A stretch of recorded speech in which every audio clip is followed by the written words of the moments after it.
পুরো মধ্যপ্রাচ্য জুড়ে চলছে তৃতীয় বিশ্বযুদ্ধের উত্তেজনা। আমাদের হাতে এসেছে গুরুত্বপূর্ণ আপডেট আন্তর্জাতিক সংবাদ। শুরুতেই থাকছে ইরানকে ঘিরে ডোনাল্ড ট্রাম্পের গোপন নীল নকশা। মধ্যপ্রাচ্যে কি তবে রেজিম চেঞ্জের পথে আমেরিকা? সব শেষে জানিয়ে দিব একটি গুরুত্বপূর্ণ প্রতিবেদন। ইরানকে ঘিরে চীন রাশিয়ার পরমাণু মহাজোট, বিশ্ব রাজনীতিতে শক্তির ভারসাম্যে বড় ধাক্কা। এ নিয়ে থাকবে বিস্তারিত প্রতিবেদন, তাই সম্পূর্ণ ভিডিও জুড়ে আমাদের সাথেই থাকুন। এতক্ষণ শুনছিলেন হাতে থাকা আপডেট সংবাদের শিরোনাম, এবারে বিস্তারিত। তবে তার আগে অনুরোধ রইল ভিডিওটিতে একটি লাইক এবং কমেন্ট করে জানিয়ে দিন ভিডিও সম্পর্কে আপনার মূল্যবান মতামত। আরও জানিয়ে দিন ভিডিওটি কোথা থেকে দেখছেন বা কোন জেলা থেকে দেখছেন। ইরানকে ঘিরে ডোনাল্ড ট্রাম্পের গোপন নীল নকশা। মধ্যপ্রাচ্যে কি তবে রেজিম চেঞ্জের পথে আমেরিকা? ইরানকে কেন্দ্র করে মধ্যপ্রাচ্যের উত্তেজনা ক্রমেই নতুন মাত্রা পাচ্ছে এবং এই উত্তেজনার প্রতিটি ঢেউ গোটা অঞ্চলের নিরাপত্তা ও স্থিতিশীলতাকে গভীর অনিশ্চয়তার দিকে ঠেলে দিচ্ছে। তেহরানের পক্ষ থেকে যুক্তরাষ্ট্রের বিরুদ্ধে সম্ভাব্য এই হামলার হুঁশিয়ারির পর থেকেই পরিস্থিতি আরও জটিল হয়ে উঠেছে। এবার সামনে এসেছে ইরানকে লক্ষ্য করে যুক্তরাষ্ট্রের সাবেক প্রেসিডেন্ট ডোনাল্ড ট্রাম্প প্রশাসনের একটি নতুন এবং বহুমাত্রিক পরিকল্পনার তথ্য, যা শুধু সামরিক শক্তি প্রদর্শনের মধ্যে সীমাবদ্ধ নয়, বরং সরাসরি ইরানের বর্তমান শাসন ব্যবস্থা পরিবর্তনের কৌশলকে সামনে নিয়ে এসেছে। মধ্যপ্রাচ্যের ভূ রাজনীতিতে আবারও ঘনীভূত হচ্ছে যুদ্ধের কালোমেঘ। তবে এবারের প্রেক্ষাপট অতীতের যে কোনো সংঘাতের চেয়ে বেশি হিসেবে এবং সুপরিকল্পিত বলে মনে করছেন বিশ্লেষকেরা। রয়টার্স ও সিএনএনের অনুসন্ধানী প্রতিবেদন উঠে এসেছে, ডোনাল্ড ট্রাম্প প্রশাসন ইরানের বিরুদ্ধে কোনো তাৎক্ষণিক পূর্ণাঙ্গ স্থলযুদ্ধে জড়াতে আগ্রহী নয়, বরং তাদের কৌশল হল সীমিত কিন্তু অত্যন্ত লক্ষ্যভিত্তিক সামরিক আঘাতের মাধ্যমে ইরানের নিরাপত্তা কাঠামো এবং শীর্ষ নেতৃত্বকে চাপের মুখে ফেলা। এই কৌশলের মূল লক্ষ্য ইরানের অভ্যন্তরে বিদ্যমান অসন্তোষকে আরও উস্কে দেওয়া এবং সরকার বিরোধী আন্দোলনকে শক্তিশালী করা।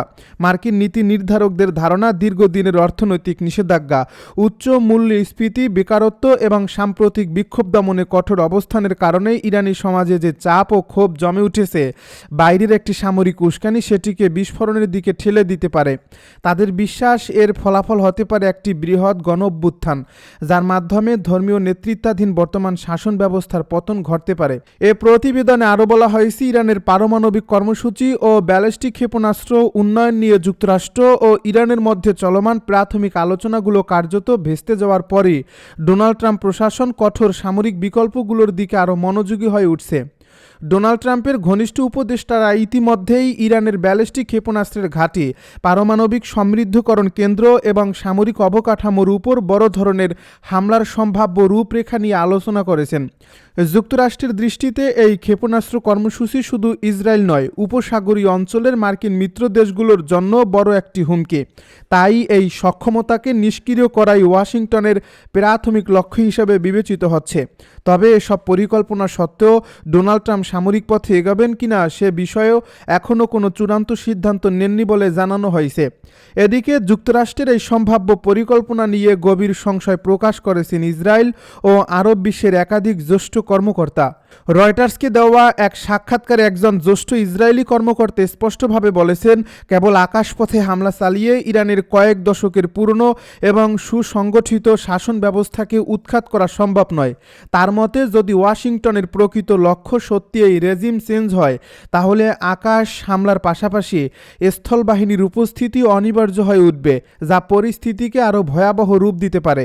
এমনকি ইরানের সর্বোচ্চ নেতা আয়াতুল্লাহ আলী খামেনিকে হত্যা করা হলেও শাসন ব্যবস্থার অবসান হবে না বলেও তিনি মন্তব্য করেন, কারণ ইরানের রাজনৈতিক কাঠামো এমনভাবে গড়ে উঠেছে যেখানে শীর্ষ নেতৃত্বে শূন্যতা তৈরি হলে খুব দ্রুত নতুন নেতৃত্ব সামনে চলে আসে এবং রাষ্ট্রযন্ত্র আবার সচল হয়ে ওঠে।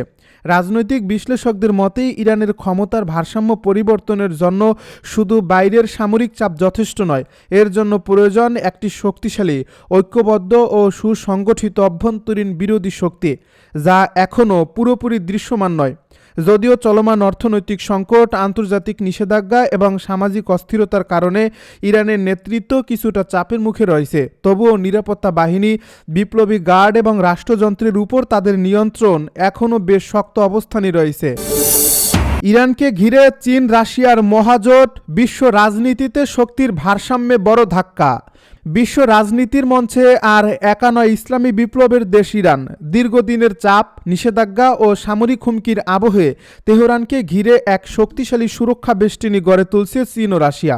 খামেনি নেতৃত্বাধীন ইরানকে পাশে নিয়ে বেইজিং ও মস্কো সরাসরি পশ্চিমা আধিপত্যের বিরুদ্ধে অবস্থান নিয়ে একটি কৌশলগত মহাজোট গঠন করছে, যা কেবল কূটনৈতিক সৌজন্যের বার্তা নয়, বরং একবিংশ শতাব্দীর বৈশ্বিক ক্ষমতার ভারসাম্যে বড় ধরনের চ্যালেঞ্জ ছুড়ে দেওয়ার সমান।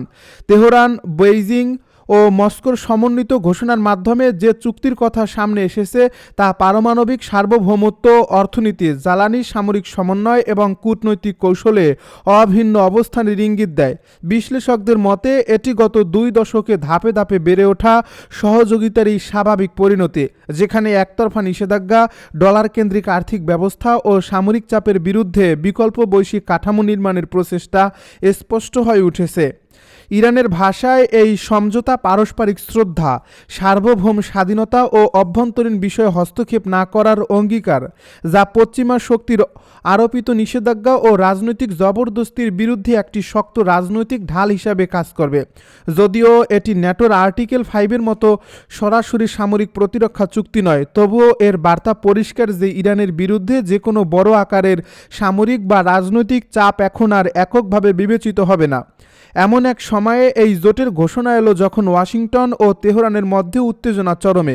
মধ্যপ্রাচ্যে মার্কিন নৌবহর ও সামরিক উপস্থিতি বৃদ্ধি পেয়েছে এবং পারমাণবিক ইস্যু ঘিরে কূটনৈতিক অচলাবস্থা দীর্ঘায়িত হয়েছে।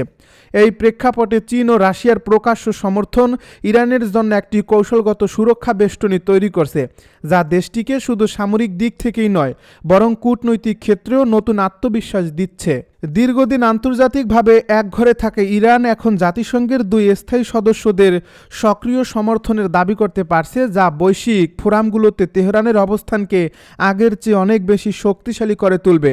এই মহাজোটের প্রভাব শুধু ইরানের ভেতরে সীমাবদ্ধ থাকবে না, বরং ইরাক, সিরিয়া, লেবানন এবং পুরো পারস্য উপসাগরীয় অঞ্চলের নিরাপত্তা সমীকরণে বড় ধরনের পরিবর্তন আনতে পারে বলে মনে করছেন নিরাপত্তা বিশ্লেষকেরা।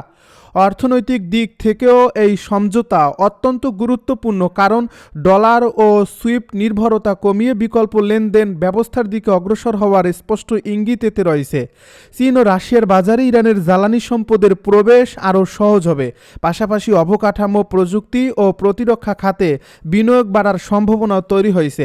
যৌথ নৌবহরা, গোয়েন্দা তথ্য বিনিময় এবং প্রতিরক্ষা প্রযুক্তিতে সহযোগিতার মাধ্যমে সামরিক সমন্বয় নতুন মাত্রা পাচ্ছে, যা দৃশ্যমান প্রভাব ইতিমধ্যেই ভারত মহাসাগর ও উপসাগরীয় অঞ্চলে লক্ষ্য করা যাচ্ছে।